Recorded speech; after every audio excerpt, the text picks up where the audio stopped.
Quiero que tú le hagas una pregunta al que está al lado. Dile, ¿eres un creyente reincidente o resiliente? A veces encontramos creyentes así, algunos reincidentes, pero creo que estoy hablando a todos los resilientes. No a los residentes aquí, sino a los resilientes. Reincidencia es la repetición de un vicio, de un error, de un desliz una y otra vez. Y este término se usa con más precisión, diría yo, en el ámbito del derecho. Justamente cuando hay una persona que comete la misma clase de delito una y otra vez, después de dársele oportunidades de reinsertarse a la sociedad, cuando nuevamente es juzgado, su delito es agravado, porque se le considera un reincidente, alguien que volvió a cometer la misma falta después de haber sido juzgado y en algunos casos perdonado. La palabra reincidencia justo tiene que ver con esa acción y el efecto de volver a hacerlo. Es una palabra latina en su origen. Se compone de dos vocablos. La preposición re, que quiere decir algo que se repite, y cadere, volver a caer. Entonces, de ahí es donde se viene el significado de este término. Pero creo que a veces es actitud y conducta que seguimos manejando los seres humanos, y a veces dentro de la iglesia o en la congregación no es posible evitar. Y es la repetición del mismo error o de la misma falta. Por eso cuando alguien se equivoca, se espera que haya arrepentimiento. Y arrepentimiento, Dios espera de nosotros 4 acciones concretas. 1 es el hecho de que haya una confesión. Digo lo que hice. Una contrición. Tengo un profundo dolor de haberlo hecho. Que haya de nuestra parte una convicción. O sea, estoy convencido de lo que hice y decido no volverlo a hacer. Porque ahí es donde viene el 4º paso. Diga conversión. O sea, doy vuelta de el error y el camino desacertado y ahora determino ir en la senda correcta. Eso es lo que se espera. Por eso cuando una persona comete la misma falta, muchas veces por descuido, por aparente necesidad, debilidad, negligencia, o a veces hasta una desobediencia intencional, de forma premeditada, quise hacerlo. Y esto ocasiona que en el círculo de las interrelaciones se comience a perder confianza en esa persona. Sucede en la familia, en los matrimonios, a veces en el liderazgo, y ahí es donde esa persona tendrá que oír en ocasiones que se le diga, mira, la esposa o el esposo, o qué sé yo, quién, ya te perdoné o ya le perdonamos varias veces, pero sigues mintiendo y haciendo lo mismo, y tu reincidencia me obliga a desconfiar de todas tus acciones y dichos. Que no se pierda la confianza. Ok, ese es el asunto de la reincidencia, pero no estamos ahí. Yo creí que iba a decir amén. Estamos en la resiliencia, y eso es muy distinto. La resiliencia es un concepto que la ciencia descubre y se aplica la primera vez en relación a los metales. Se dice que es la capacidad que tiene un metal determinado de resistir y ser flexible, moldeable a determinadas pruebas que se experimentan con él. Y es con el fin de comprobar su calidad y de cómo él puede, por estos procesos de presiones, volver a recobrar la forma. Desde ahí es donde se viene esa idea de resiliencia. Luego fue por los sociólogos aplicado a la conducta humana.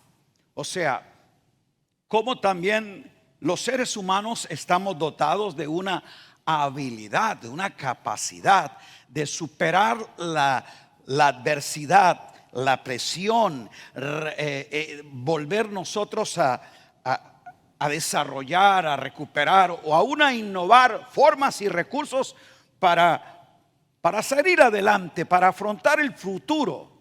Y casi siempre usando más las fortalezas por encima de las limitaciones y poder superarnos frente a todos los cambios y desafíos que enfrentamos. Por ende, este elemento espera, diga, actitud, confianza y decisión. Si se asume la actitud correcta ante esa presión, es entonces que podemos, con el favor de Dios, desarrollar esta capacidad. Y yo creo que hoy, más que nunca, necesitamos tener una actitud resiliente ante los cambios estresantes que la humanidad tiene, ante el impacto de las dificultades que estas últimas situaciones globales han traído y han generado en distintos factores socioeconómicos, sociológicos, que se cause angustia, pérdida y dolor. Y ahora, aunque el término resiliencia no aparece en la Biblia, no obstante su aplicación, su expresión, sí lo podemos encontrar en las Escrituras. ¿Y por qué? Porque a la larga, esta es una dinámica creativa que Dios ha puesto en la creación, en la tierra, en los mares y en los seres vivos. Hay plantas, la tierra misma, la capacidad de recuperarse a pesar de la contaminación, del desorden y de todo lo que se genera contra ella. Los mares mismos están dotados para resistir esas presiones y nos dimos cuenta que solamente en un par de meses en que no tuvo toda esa presión contaminante de la humanidad, los corales revivieron, los arrecifes se recuperaron, las aguas se purificaron y los científicos marinos están sorprendidos de la forma impresionante como esto se hizo sin que nadie lo fertilizara o les hiciera nada, porque están dotados por el Creador para que se desarrolle de esa misma manera. Aún más, en los seres humanos Dios también ha puesto esa habilidad porque es obra suya. Cuando un hueso se fractura, este cuerpo Dios lo ha dotado de que genere los mecanismos de la recuperación propia. Eso es resiliencia frente al quiebre, a la presión, y que ha quedado fracturado. El hueso recibe una sustancia que el cuerpo segrega, y es que mientras se junta y se mantiene en el proceso de restaurarse, se va creando como una capa protectora encima de ese punto de fractura y lo fortalece, lo solda de tal forma que se han hecho pruebas de que una vez recuperado, restaurado, ese hueso puede enfrentar de nuevo la misma presión, sufrir el mismo impacto, tener el mismo choque y nunca se fracturará por ese mismo punto. Podrá hacerlo una pulgada, 1 centímetro más abajo, más arriba, pero jamás por el punto en que fue recuperado. Porque justamente la resiliencia está dentro de la obra que Dios se propone de restaurar. Diga restaurar. Ok. Si la palabra no está, el principio sí. Y usted lo puede ver ya no en situaciones de la tierra, sino de los humanos que Dios puso en la tierra. De recuperarse frente a situaciones críticas. El primero es Noé. Como después de un diluvio que todo ha quedado destruido, él tiene de parte de Dios la bendición de venir nuevamente a esa tierra, a hacerla productiva, a salir de lo que fue una debacle global. Y esto es un anuncio de esperanza para muchos que creen que la pandemia acabó con sus sueños. No, Dios sigue reinando y dando el poder para seguir adelante. Y no hay nada que nos destruya cuando hay un propósito de Dios y alguien comprometido para guardar un diseño de Dios. Noé, Abraham, Sara, Rebeca, Raquel, Jacob, José, Ana, Esther, Ruth, Sansón, Gedeón, Débora, David, Elías, Jonás, Habacuc y muchos más nos hablan de cómo han sido recuperados, reinsertados en el plan de Dios, justamente porque su gracia y su favor les permitió seguir adelante a pesar de cualquier aparente fracaso o crisis de diversa índole que enfrentaron en su vida. Esos ejemplos son para decirnos a nosotros: puedes recuperarte, puedes restaurarte y puedes salir mejor de esa situación crítica por la que has pasado, porque mi favor y mi gracia estará contigo para guardarte. Yo hubiera dicho amén. Ahora, quizás el caso más épico que hay en el Antiguo Testamento lo conocemos, el de Job. Job vivió una capacidad de resiliencia impresionante. Y mire usted cómo Dios lo validó y lo recompensó doblemente después de. ¿Qué nos dice la Escritura? Estaba en una condición buena, un hombre justo, tenía todo lo suficiente y vivía agradando a Dios, pero viene una crisis a su vida. Lo que muchos no saben, porque piensan que el pobre sufrió toda la vida. No, Job, sus primeros, diría yo, 100 años fueron de abundancia, de favor, de agrado a Dios. Vivía bien. Le quiero decir, la crisis trágica de pérdida y de dolor que Job fracasó, en la que experimentó todo esto, fueron 3 meses.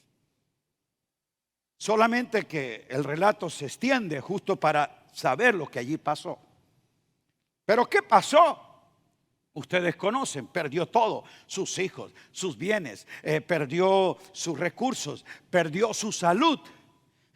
Y luego viene su esposa para grabar las cosas, a darle una palabra de ánimo: maldice a Dios y muérete. Con esposas así, ¿para qué diablo yo quiero en la casa? Usted no necesita más diablo que ese. Pero qué bueno que Dios a ti no te ha dado esa, sino la mujer virtuosa. Dígame. Ahora, pero Job no se dio por vencido ante las aflicciones. La confianza en Dios, la dependencia de Dios, le llevó a creer, porque lo adoraba y le tenía al Señor su expresión de fe. Sabía que en su bondad Dios no le iba a abandonar. Esa convicción fue lo que hizo justamente a que Job tuviese la capacidad de recuperarse, de levantarse, Job se negó a quedar postrado para siempre, fracasado, sin nada, rendirse ante la pérdida o negar al Señor. Al contrario, la Escritura nos dice que en todo esto Job no falló, no pecó, ni atribuyó a Dios despropósito alguno, como pasa con algunos. Viene una crisis, una situación de pérdida, de dolor, situaciones trágicas, inesperadas, eventualidades a veces impredecibles, y ahí es donde entra el creyente. Dios, ¿por qué a mí? Y Señor, ¿por qué esto? Pienso que no es justo. ¿Cómo a protestar o a demandar a Dios que haga algo? No atribuyó despropósito alguno a Dios. Él nunca perdió el pensamiento de fe y la actitud de resiliencia, y por eso, con determinada firmeza ante la evaluación de una condición tan dramática, su declaración fue esta y debiera ser la nuestra. Diga: yo sé. Escuche, es lo que tú sabes de Dios en la crisis, no lo que sientes de Dios. A veces no siente la presencia de Dios, el amor de Dios. Esto no es un asunto de sentir, es de saber. Diga: yo sé. Lo que tú sepas de Dios en una crisis o te define o te deprime. Si tú no sabes quién es Dios para ti, en ti, revelado en Cristo. ¿Qué dijo Job? Yo sé que mi Redentor vive. Aleluya. Se murieron mis hijos, se murieron mis ganados, se murió tal vez mi economía, pero el Dios al que yo he creído, del que yo soy y al que yo sirvo, vive. Diga: mi Dios vive. Aleluya. Y lo mostró en el Cristo resucitado. ¿Cuántos creen que el Señor vive? Y por cuanto yo sé que mi Redentor vive, sé también entonces que aún del polvo, cuando no queden sino las cenizas, Él me levantará, Él me recuperará, Él me retribuirá. Y dio Dios a Job el doble de todo lo que tenía. Aleluya. Ese es el Dios del que somos y a que servimos. ¿Qué circunstancias en la vida adversa le pueden llegar al santo o al injusto, al impío o al salvado? Eso es innegable. Estamos justamente en un mundo de hombres. Pero es allí donde lo que tú conozcas, no qué hacen los hombres, por qué me hicieron esto, y culpamos a la familia, al pastor, a la suegra, a la esposa, al que sea. No es lo que tú sepas lo que han hecho los hombres, es lo que ha hecho Dios para ti. Yo sé que Dios lo ha hecho bien. Diga: y Él vive. Entonces, en el Nuevo Testamento también encontramos otros ejemplos de resiliencia, de aquella habilidad que Dios otorga, y particularmente a sus hijos, de recuperarse ante el fracaso. Y ustedes lo conocen. Uno de ellos es Pedro, el que pensaba que no iba a fracasar. Y usted lo ve negando al Señor primero, pero después predicando del Señor. Así que Pedro se pudo levantar de las cenizas de la negación al fuego de la proclamación. Tú lo ves en Pentecostés hablando de Cristo, testificando de Cristo, y aún enfrentando la persecución y finalmente el martirio por causa de Cristo. También nosotros vemos un excelente ejemplo en la vida de Saulo. Saulo, un opositor que es postrado, es en sí mismo humillado hasta el polvo, pero tú ves cómo se levanta para ser Pablo el apóstol y no Saulo el perseguidor. No obstante, el ejemplo más inspirador, el testimonio más claro y el prototipo por excelencia que tenemos que tener como referencia es a nuestro Señor Jesús. Juzgado y condenado el jueves, crucificado el viernes, pero resucitado el domingo. Diga aleluya.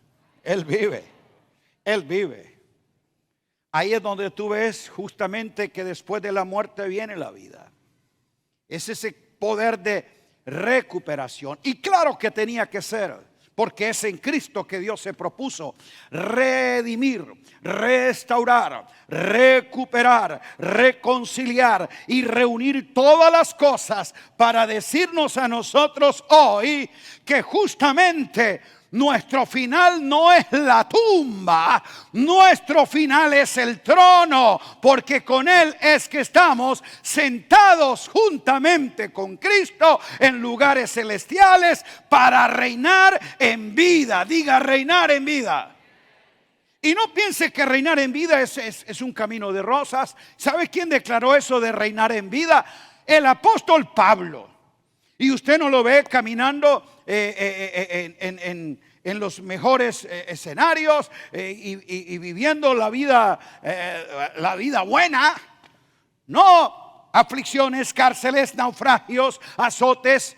Pero es que reinar en vida no es un asunto de que todo me salga bien y sea bueno, sino que yo pueda saber que mi Redentor vive. Todo lo puedo en Cristo que me fortalece. Alabado sea Dios. Entonces, aunque no todo sea bueno, la resiliencia es la buena respuesta a la tragedia, a la aparente pérdida, a la situación crítica que puede ser o real o imaginaria, o puede ser literal o espiritual, pero cuando tenemos la respuesta adecuada a eso que le llamamos crisis u otros cambios que alteran muchas veces nuestra normalidad, es allí donde tenemos que tener la confianza. Dígalo conmigo otra vez. Yo sé que mi Redentor vive. Entonces, si Él vive, sea que vivamos o que muramos, grítelo: del Señor somos. Y si del Señor somos y a Él servimos, Él es poderoso para guardarnos sin caída y presentarnos delante de su gloria con gran alegría. A Él sea la gloria. Entonces, esa respuesta correcta, exacta a la adversidad es lo que nos va a permitir, con el favor de Dios, seguir victoriosos a pesar de un aparente fracaso. Seguir ganadores a pesar de cualquier aparente pérdida. Seguir sanos a pesar del dolor que se ha sufrido. Amados míos, esto es lo que Dios nos da a nosotros, la capacidad de poder ser, como lo dice la Escritura, completos en Cristo. Ahora, esto de ninguna manera significa que una persona no, o un creyente no se vea afectado por una situación de una enfermedad o que enfrente una situación económica crítica o que pase por una crisis familiar. No, eso no, esto no nos inmuniza. Todavía somos seres humanos que somos parte justamente de una humanidad que el dolor y todas estas cosas son el fruto de esa descendencia adámica. Pero lo que sí sabemos es justo que Dios nos da la sabiduría y la capacidad para que aquello que ha llegado para ser un final Dios lo convierta en un buen comienzo. Jamás permita que lo que sea el diagnóstico del médico, el veredicto del abogado o lo que te digan los contables, la mala noticia nunca será la última noticia. ¿Quién tiene la última noticia para ti? El Dios de toda gracia. Entonces estoy aquí para decirle, díganles a los justos que le irá bien, porque la justicia de Dios les ha introducido a lo bueno, a lo agradable y a lo perfecto. Y les irá bien, y todas las cosas serán para su bien, porque Dios te ama y tú estás en su propósito. Yo hubiera gritado aleluya. Con esa afirmación yo voy seguro. Así que estoy tranquilo por lo que pasó y por lo que pueda pasar. Todo lo puedo en Cristo. Ahora, cuando se aborda este principio en el aspecto de la física, se cree que una gran cantidad de energía puede absorber un material.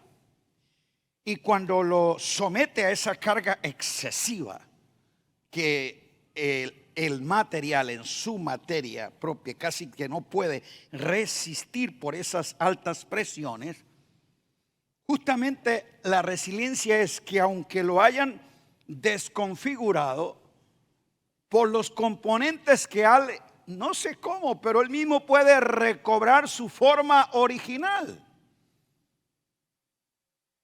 Y aquí es donde creo justamente la experiencia en Cristo por la obra de la cruz. Porque el creyente es alguien que murió por causa de esas altas presiones que el pecado trajo, donde esta materia no podía por sí mismo recuperarse. Pero la obra de la cruz lo procesa, le da la capacidad de restaurarlo y lo devuelve a su forma original, pero en versión mejorada. Lo que quiero decirte es, las presiones del pecado mataron esta humanidad que no podía resistir esto. Pero la obra de la cruz y de la gracia nos recupera y ahora hay un nuevo hombre, una nueva criatura, una nueva creación en una versión mejor. Porque ya no es haber recuperado a Adán como alma viviente, sino tener a hijos en el espíritu vivificante. Diga, soy espíritu vivificado. Tengo una mejor versión de lo que antes era. Dejé de ser aquel que la presión del pecado aplastó. Ahora soy la expresión de la gracia de aquel que me hizo una nueva criatura. Aleluya, diga amén. Entonces, estoy aquí para decirles que todo hijo de Dios, por su gracia, su poder, están dotados en forma orgánica en esa nueva creación. Hay dentro de ellos el poder de la resurrección que les permite sobrepasar la muerte, que les permite justamente vivir en un estado de plenitud. Y en todos los sentidos, Dios te ha dado una mejor forma de vida. Diga, Dios restaura lo que pasó. Ok. Y la cruz nos anuncia justo que en Cristo se inicia una nueva economía y un nuevo tiempo. Tiempos de refrigerio, tiempos de reforma, y Hechos 3:21 habla tiempos de restauración. ¿Por qué es posible la reforma, la restitución y la restauración? Porque desde Cristo iniciamos un tiempo de cumplimiento.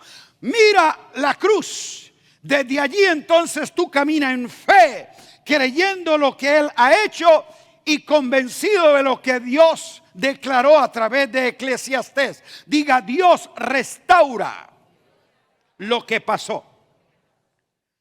La palabra tiempo de restauración que aparece en Hechos 3:21, y es la única vez que aparece en el Nuevo Testamento restaurar, es apocatistemi. Y justo la idea es compuesta: apo por encima de, tistemi es forma primera.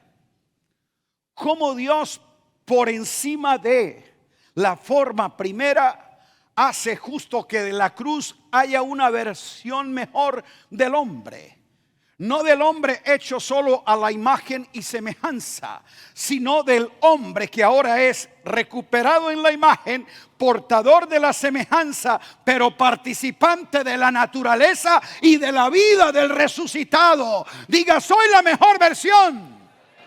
Porque yo no soy el derivado de Adán, yo soy el resultado de Cristo, el fruto de la aflicción de su alma, el fruto de la aflicción de su alma, y quedará satisfecho. Me he recuperado. El pecado, la muerte, las tinieblas mataron un hijo, pero resucitaron muchos hijos en gloria. Alabado sea su nombre. Oh, gloria a Dios. Entonces, cuando Dios restaura, justo hace que seas mejor y tengas más desde tu punto de quiebre. Amigo y hermano, tal vez tu empresa, tus finanzas, tu matrimonio, no sé qué situaciones quebraron, pero justo, si Dios restaura lo que pasó, te afirmo que con su gracia lo que tendrás serás mejor si eres restaurado. Ese matrimonio fracasado ahora va a tener más solidez. Esa empresa mal administrada o que otros hicieron algo sobre ti, Dios va a crear protección y va a dar el doble.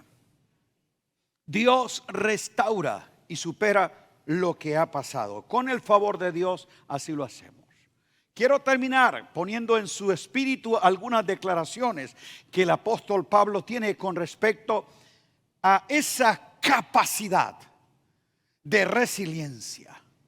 Como Pablo hace una de las afirmaciones más poderosas y que debieran convertirse en la filosofía de vida para todo creyente resiliente. ¿Cuál es? Está condensado en lo que él dijo: una cosa hago. Diga: una cosa hago. Aquí tú ves el enfoque preciso, la actitud correcta, la determinación firme de hacerlo. Diga: hacerlo. Una cosa hago. ¿Y por qué la hago? Porque yo sé que mi Redentor vive. Porque yo sé al Dios de quien yo soy, a quien yo sirvo. Porque yo sé. Lo que yo sé es lo que me permite hacer. Una cosa hago, olvidando lo que queda atrás: fracasos, pérdidas, errores. No interesa qué queda acá, aún aparentes éxitos. Lo que queda atrás, ese no es mi referencia. Porque mi destino yo no lo dirijo con el espejo retrovisor. Si usted va manejando el auto, el espejo retrovisor es una cosa muy pequeña. ¿Y sabe para qué se pone? Para que de vez en cuando tengas una mirada hacia cualquier posible peligro que viene de atrás. Pero nadie maneja el auto mirando el espejo retrovisor. Diga: referencia ocasional para prevenir cualquier peligro eventual. Pero el espejo panorámico es el más grande, el que te permite tener una percepción y visión más amplia, desde la cual tú veas todo. Por eso se le llama espejo o vidrio panorámico. Diga: panorámico. Es allí. Por eso él dice: olvidando lo que queda atrás, extendiéndome a lo que está adelante. ¿Qué es su enfoque? Diga: la meta. Quiero llegar a la meta. La meta no es mi realización. La meta no es haber conquistado mis sueños. La meta no es haber logrado mi carrera. La meta la define el supremo llamamiento. O sea, para lo cual yo fui llamado. Y ahí es donde él puede sentirse firme y poder declarar esto que le dijo a los corintios. Léalo conmigo, 2 Corintios 4:7. Él dijo: la excelencia del poder de Dios. Diga: la excelencia del poder de Dios y no de nosotros. ¿Dónde yo puedo ver el poder de Dios? En que estamos atribulados, pero no en apuros. En que podemos a veces estar nosotros en alguna tipo de dificultad, pero no de desespero. En que podemos estar perseguidos, pero no desamparados. Lea todo el contraste que hay ahí. En esto, pero no así. Derribados, caídos a veces, pero no destruidos. ¿Y por qué? Llevando en el cuerpo siempre esa habilidad, esa capacidad del poder de la resurrección. En mi cuerpo puedo llevar siempre, por todas partes, escuche, la muerte de Jesús, para que también la vida de Jesús se manifieste en nosotros. Alguien que tiene ese entendimiento puede decir: yo sé que mi Redentor vive, y aunque haya caído en el polvo, sé que Él me ha de levantar. Grite aleluya. Oh, amén. Más tarde, Él reitera esto mismo y le escribe a los hermanos ahora la segunda carta y les dice: hermanos, por amor a Cristo, me gozo, me afirmo en mis debilidades, en las debilidades, en las afrentas, en necesidades, en persecuciones, en angustias, porque esto es una situación. ¿Sabe por qué me gozo? Porque entiendo mi posición. ¿Cuál es? Que cuando soy débil, entonces soy fuerte, porque todo lo puedo en Cristo que me fortalece. Jamás permita que la situación o condición por la que tú pases pueda hacerte creer que tu confesión, lo que tú hablas de Dios, y tu posición, lo que tú eres en Cristo, ha cambiado. Esto es irrevocable. Esta posición es inalterable, porque no fue algo a lo que tú llegaste, sino fue algo donde Dios te puso. Alabado sea Dios. Diga: ya estoy en Cristo. Y es la razón por la cual Dios quiere que tengamos la confianza que proviene de Él en su gracia. Él quiere que aprendamos y aún podamos obtener lecciones efectivas, positivas, de asuntos adversos por los que hemos pasado. Dios quiere y nos ha dado la capacidad de ser, diga, resilientes por el poder de su gracia, y no reincidentes por la desgracia y el impulso de nuestra carnalidad. Entonces ahora ya entendió. Para que no se moleste el que está al lado, pregúntele al de atrás: ¿eres reincidente o resiliente? Aleluya. Esa resiliencia que algunas personas tienen de forma, yo diría, innata, es mucho más propia, yo diría, plena y efectiva en los hijos de Dios. Ellos sí están dados en la gracia, con la capacidad de soportar, como dijo Pablo, las aflicciones, de enfrentar las dificultades de forma positiva, con una actitud agradecida en la vida y salir adelante. Ellos, los que tienen la capacidad creativa de Dios de innovar cosas, de ellos poder recuperar. El Señor nos dota de todas las habilidades para que en el poder de su fuerza, digan, el poder de su fuerza. Así lo declara Pablo en Efesios. fortalecidos en el poder de su fuerza y habiendo acabado todo, estoy firme. Esa es la habilidad que Dios nos da. Y yo quiero entonces ponerte estos 4 principios que creo van a aparecer en pantalla. Primero, si tú quieres realmente vivir disfrutando esta habilidad divina y en plenitud avanzando a la meta del supremo llamamiento, estos 4 principios te van a ayudar. Cultivar una comunión genuina con Dios y mantener una actitud de fe y de gratitud cualquiera que sea tu situación. En Filipenses 4:11, Pablo dijo: sea en escasez o en abundancia, he aprendido a contentarme, escuche, cualquiera que sea mi situación. ¿Mi qué? ¿Por qué he aprendido a contentarme cualquiera que sea mi situación? Porque sé cuál es mi posición. En el versículo 13, todo lo puedo en Cristo que me fortalece. ¿Decimos amén? Ok. Por eso tienes que tener una actitud de fe y de agradecimiento. Segundo, ya lo mencioné, mantenernos firmes en la causa para la que fuimos llamados. Pablo en toda la carta ha hablado de nuestro llamamiento, de nuestra participación en Cristo, y por eso él concluye la carta afirmando esto. Escuche, diga, habiendo acabado todo. ¿Cómo es que Dios te ve? Diga, totalmente terminado. ¿Cómo es que Dios te ve?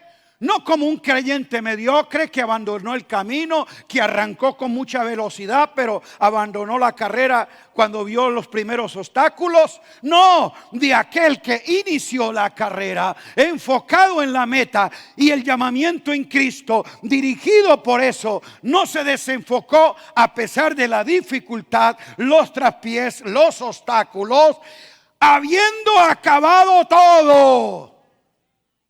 Claro, algunos han acabado con todo. No tienen nada. Acabaron el matrimonio, acabaron la finanza, acabaron todo. No es de acabar todo.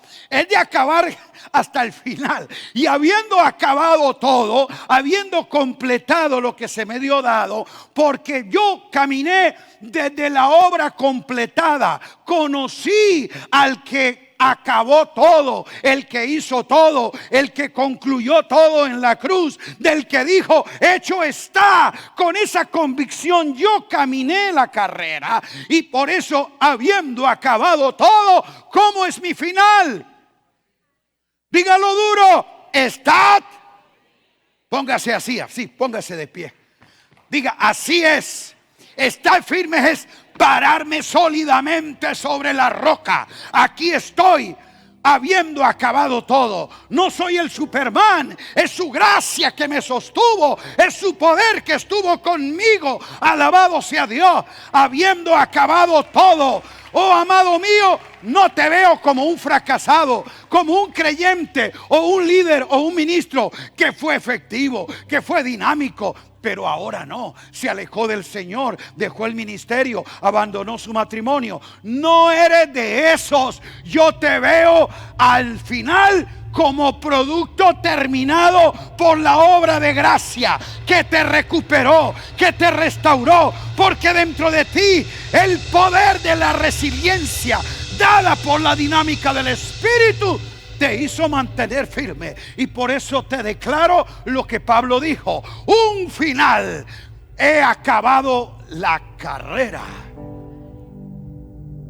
No dejes la carrera media. He guardado la fe, porque yo he peleado la batalla. Oh, aleluya. Por eso él dijo, con gozo. ¿Cómo? Con gozo. Te afirmo en la gracia de Dios que tu final será pleno y con gozo.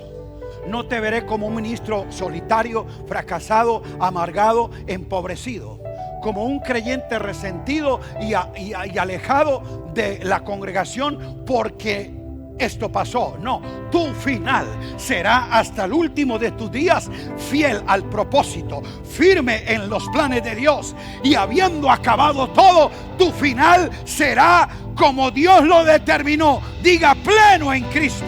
Aleluya. Tercero, depender de la gracia de Dios. Así en pie, ya vamos a orar. Tranquilo, solo se lo voy a leer. Depender de la gracia de Dios, que nos protege en cada adversidad y nos provee en cada necesidad.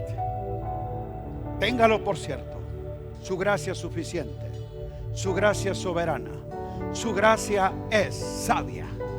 Y ese Dios de toda gracia, justamente después que hayas padecido, hayas sido tú enfrentado a una crisis, no importa por lo que haya pasado, eso es breve, porque ahora ese Dios de toda gracia te ha llamado y hecho partícipe de una gloria eterna, que frente a este dolor y situación fue temporal. Esto es eterno. Las cosas justamente que son eternas es de donde Dios te ha dado a ti la capacidad de que seas perfeccionado, fortalecido, establecido y por Él afirmado. Y lo último, echar mano de la vida eterna. Haga así, diga: hecho mano de la vida eterna. Más bien voy a cambiarlo, porque de repente usted está esperando agarrar algo. Lo recibo, lo tengo. No, diga, póngalo así mejor, porque la vida eterna está en ti, no está fuera de ti. El que tiene al Hijo tiene la vida eterna. La vida eterna no es un estadio, la vida eterna no es un lugar, la vida eterna es en Él. Diga: el que tiene al Hijo tiene la vida eterna. Echa mano de la vida eterna. En esa vida está la naturaleza divina. Pedro dice: todas las cosas que pertenecen a la vida, a la Zoe, a la vida eterna, a la vida increada, a la vida del Espíritu, está en ti. Echa mano de la vida eterna. Saca de ese depósito que Dios te ha dado, y aquella crisis y faltante que la vida te presenta, diga: tengo todo lo suficiente en la vida eterna. Todas las cosas que pertenecen a la vida y a la piedad me han sido dadas, aleluya, por su divino poder, mediante la excelencia y la gloria del conocimiento de aquel que nos llamó. Alabado sea Cristo. ¿Dónde están los resilientes? ¿Dónde están los reincidentes? No vinieron. Entonces nosotros celebremos la gracia de Dios, celebremos la victoria, celebremos su favor, vemos el final.